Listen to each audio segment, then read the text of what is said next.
வணக்கம் நண்பர்களே, முக்கிய செய்திகளை இந்த பதிவில் பார்க்க போகிறோம். என்ன செய்தி? தமிழக பாஜகவுடைய வேட்பாளர் பட்டியல் கொஞ்சம் நேரத்துக்கு முன்னாடி வெளிவந்திருக்கு. நாமினேஷன் ஃபைல் பண்ணுறதுக்கு இறுதி நாளே வரப்போகுது. இப்போ வரைக்கும் வேட்பாளர் பட்டியலை வெளியிடலையே அப்படின்னு ஒரு டாக் இருந்துச்சு. அந்த டாக்கை பாஜக உடைச்சிருக்காங்க. கொஞ்சம் நேரத்துக்கு முன்னாடி வேட்பாளர் பட்டியலை வெளியிட்டிருக்காங்க. இந்த வேட்பாளர் பட்டியல் எப்படி இருக்கு? ஒரே வரியில் சொல்லவா? ஒரு படத்தில் நடிகர் சுந்தரராஜன் என்ன பண்ணுவார் அப்படின்னா, ஒரு பேப்பர் எடுத்து பாக்கெட்ல இருந்து ஒரு பேப்பர் எடுத்து ஒருத்தர்கிட்ட கொடுப்பாரு. கொடுத்தோன்னே அதில் ஒன்றும் இல்லை, கீழே போட்டுரு அப்படின்னு சொல்லுவார். அது மாதிரி தான் இருக்குது பாஜகவுடைய வேட்பாளர் பட்டியல். அண்ணாமலையுடைய பேர் இல்லாமல் வேட்பாளர் பட்டியல் தேருமா? வேட்பாளர் பட்டியலில் அண்ணாமலையுடைய பேர் இல்லை. அண்ணாமலையை கன்வின்ஸ் பண்ணி அவரை தேர்தலில் போட்டியிட வைக்க முடியலை இவங்கனால. ஏன்னா அண்ணாமலையுடைய நிபந்தனைகள்லாம் நியாயமான நிபந்தனைகள், அதை இவங்களால நிறைவேற்றவே முடியலை. தமிழக பாஜகவில் ஒரு 4-5 பேர் இருக்காங்க. அவங்கள வச்சுக்கிட்டு எப்படி அண்ணாமலையுடைய நியாயமான கோரிக்கைகளை டெல்லி மேலிடம் நிறைவேற்ற முடியும்? தமிழக பாஜகவுக்கு உருப்படியான ஏதாவது விஷயம் நடக்கணும்னா தமிழக பாஜகவை கண்ட்ரோலில் வைக்க நினைக்கக்கூடிய நயினார், எல் முருகன், தமிழிசை, வானதி, ப்ரொஃபஸர் ராமசீனிவாசன், இந்த கோஷ்டியை முதல்ல பொறுப்பிலிருந்து நீக்கிட்டு இல்லை கட்சியிலிருந்து நீக்கினா மட்டும்தான் தமிழக பாஜக உருப்படும். இப்படி தான் நிறைய பேர் கோபத்தில் கொந்தளித்து பதிவுகள் போடுறாங்க. ஏன்னா லிஸ்ட்டில் அண்ணாமலை பேர் இல்லைல்ல. லிஸ்ட்டில் ரொம்ப ஸ்ட்ராங்கான யாருடைய முகமும் இல்லை. 27 தொகுதியில் மிஞ்சி மிஞ்சி போனால் 6-7 தொகுதிகள் மட்டும்தான் வின்னிங் சான்ஸு அதிகமாக இருக்கக்கூடிய தொகுதி. மீதி 20 தொகுதிகள் பார்த்தீங்கன்னா நான் வின்னபிள் சீட்ஸ் தான். அந்த 6-7 தொகுதியும் வின்னிங் சான்ஸ் அதிகமாக இருக்கக்கூடிய அந்த 6-7மே நயினார், எல் முருகன், தமிழிசை, வானதி, ப்ரொஃபஸர் ராமசீனிவாசன், இந்த 5 பேர் எடுத்துக்கிட்டாங்க. ஸ்டார்டிங்லேருந்து வரக்கூடிய குற்றச்சாட்டு இது தானே. அதிமுக கிட்ட பேசி அந்த 5 பேர் மட்டும் நல்ல தொகுதியை வாங்கிக்கிட்டாங்க. மீது எல்லாத்துக்குமே கடினமான தொகுதியை ஒதுக்கிட்டாங்க. அப்படிங்கிறதானே பிரச்சனையே. இவ்வளவு நாள் வேட்பாளர் பட்டியல் வெளிவருவதற்கு ஏன் இவ்வளவு டிலே? இதுதான் பிரச்சனை. அண்ணாமலை இதை டெல்லி மேலிடத்துக்கு கொண்டு போனார். மேலிட பொறுப்பாளர்கள்ட்ட இந்த இஷ்யூஸை அண்ணாமலை கொண்டு போனார். இப்படி ஒரு பிரச்சனை நடந்திருக்கு. தொகுதி செலெக்ஷன்லையும் சரி, வேட்பாளர் செலெக்ஷன்லையும் இப்படிப்பட்ட ஒரு பிரச்சனை இருக்குது அப்படின்னு அண்ணாமலை மேலிடத்திட்ட கொண்டு போய் மேலிடம் விசாரித்து அண்ணாமலையை போட்டியிட வைக்க பல முயற்சிகள் மேற்கொண்டாங்க.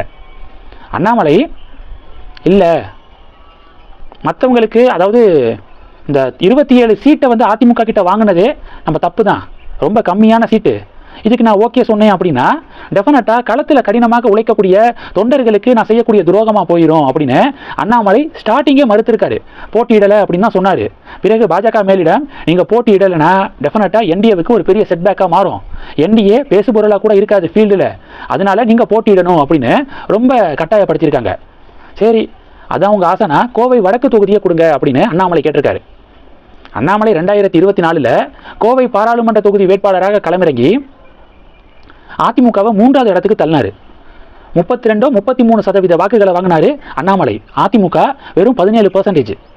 அந்த அதிமுக கோவையில் 9 தொகுதிகளில் போட்டிடுறாங்க. செகண்ட் பொசிஷன் வாங்கின பிஜேபி வெறும் 1 தொகுதி. இதெல்லாம் அடுக்குமா? இந்த கோபம் அண்ணாமலைக்கு இருக்காதா? அதனால ஒன்று கொடுத்தா கோவை வடக்கு கொடுங்க அப்படின்னு அண்ணாமலை கேட்டிருக்காரு. வானதி பார்த்தீங்கன்னா இல்லை, கோவை வடக்கு எனக்கு வேணும் அப்படின்னு சொல்லிட்டு பிரச்சனை பண்ணியிருக்காங்க. சரி, அக்காவே வச்சுக்க சொல்லுங்க, பார்த்துக்கலாம் அப்படின்னு சொல்லிட்டு அண்ணாமலை இந்த ரேஸில் இருந்து வெளியேறி இருக்காரு. அதனால அண்ணாமலைக்கு எப்படியாவது மொடக்குறிச்சி தொகுதியிலையாவது அண்ணாமலை நிப்பாட்டிடணும் அப்படின்னு முயற்சி நடந்திருக்கு. அண்ணாமலை முடியவே முடியாது. கொடுத்தா கோவை வடக்க கொடுங்க, வானதி அக்கா பிரச்சனை பண்ணுறாங்க, சரி அவங்களே எடுத்துக்கிட்டோம், ஆளை விடுங்க, நான் கேம்பெயின் பண்ணுறேன் அப்படின்னு அண்ணாமலை இந்த இஷ்யூஸில் இருந்து விலகியிருக்காரு. இது யாருக்கு பிரச்சனை தெரியுமா? டெஃபினட்டாக என்டிஏவுக்கு தான் பிரச்சனை. அண்ணாமலை கேம்பெயின் பண்ணுறாரு அப்படின்னு சில பேர் கேட்கலாம். கேம்பெயின் பண்ணால் மட்டும் போதுமா? இப்போ புதுச்சேரியில் கேம்பெயின் பண்ணுறாரு, கேரளாவில் கேம்பெயின் பண்ணுறாரு, அது மாதிரி தமிழ்நாட்டுக்கும் கேம்பெயின் பண்ண போகிறாரு, மாற்று கருத்து இல்லை. ஆனால் அண்ணாமலை ஃபீல்டில் நிற்கிறது எப்படி? அண்ணாமலை கேம்பெயின் மட்டும் பண்ணுறது எப்படி? அண்ணாமலை போட்டியில் இருக்காரு அப்படின்னா மீடியாக்களுடைய ஃபோக்கஸ் முழுவதும் பாஜக மேலேயும் அண்ணாமலை மேலேயும் இருக்கும், இருந்துக்கிட்டே இருக்கும், டிஎன்-பிஜேபி மேலே இருந்துக்கிட்டே இருக்கும். இப்போ அண்ணாமலையே போட்டியிடலை, என்னத்தை இதை போய் பார்த்துக்கிட்டு அப்படிங்கிறதான் ஆடியன்ஸுடைய ரியாக்ஷனாகவே இருக்குது. வேட்பாளர் பட்டியல்லாம் டிசாஸ்டருங்க.